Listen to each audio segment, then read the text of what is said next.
দখল হয়ে যাচ্ছে রাজধানীর জলাশয়গুলো। এ ধরনের একটি হলো ডুমনি বোয়ালিয়া খাল। হাইকোর্ট ৩ মাসের মধ্যে এই খাল থেকে সকল প্রকার স্থাপনা উচ্ছেদ ও পুনরায় খননের নির্দেশ দিলেও পেরিয়ে গেছে ১০টি মাস। স্বরাষ্ট্র সচিব সহ ১০ জনের প্রতি নির্দেশ দেওয়া হলেও কেউই ব্যর্থতার দায় নিতে চাচ্ছেন না। এ সুযোগে আবাসন ব্যবসায়ীরা নতুন নতুন জলাশয় দখলও অব্যাহত রেখেছেন। আমিরুল মোমিনিন মানিকের বিশেষ রিপোর্ট। রাজধানীর গুরুত্বপূর্ণ এলাকা খিলক্ষেতের প্রাণ ডুমনি বোয়ালিয়া খাল।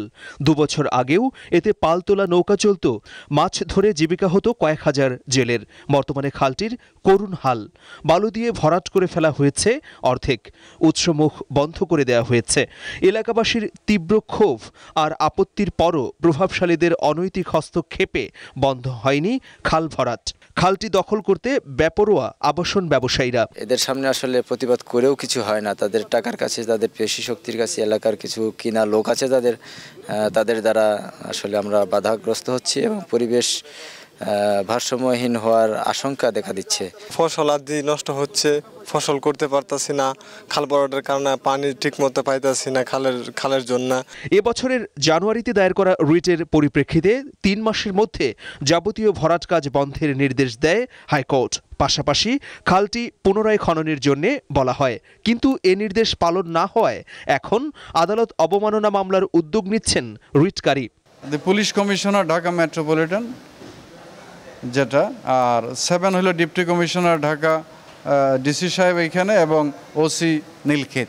তাদের উপরে যে মহামান্য হাইকোর্টের যে অবজারভেশনটা ছিল, ডাইরেকশন ছিল, সেখানে লেখা আছে দি রেসপন্ডেন্ট নং 6 to 8 be directed to take immediate step to stop construction and earth filling.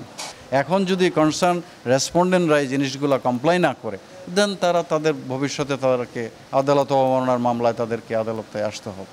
Police প্রশাসন এ ব্যাপারে নির্বিকার। তারা বলছে, ভূমি জরিপ অধিদপ্তর খালটির সীমানা নির্ধারণ করে না দিলে এ বিষয়ে তাদের কিছুই করার নেই। হাইকোর্টের অর্ডারটা তারা ফলো করে নাই।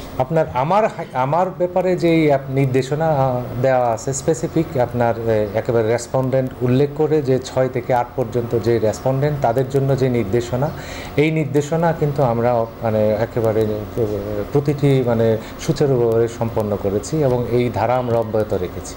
মাত্র 2 বছর আগেও এই ডুমনি খালটি ছিল পানিতে পরিপূর্ণ স্রোতস্বিনী, কিন্তু এটিকে পরিকল্পিতভাবে ভরাট করে ফেলা হয়েছে। এভাবে রাজধানীর আশেপাশের অসংখ্য খালকে প্রতিনিয়ত ভরাট করে ফেলা হচ্ছে। পরিবেশ অধিদপ্তর বা সংশ্লিষ্ট কর্তৃপক্ষ কারোরই যেন টনক নড়ছে না। পরিবেশবিদরা বলছেন, এভাবে চলতেই থাকলে খুব শিগগিরই ঢাকা নগরী মৃত নগরীতে পরিণত হবে আর ভয়াবহ প্রাকৃতিক পরিবেশের বিপর্যয় ঘটবে। আমিরুল মোমিনিন মানিক, দিগন্ত টেলিভিশন, ঢাকা।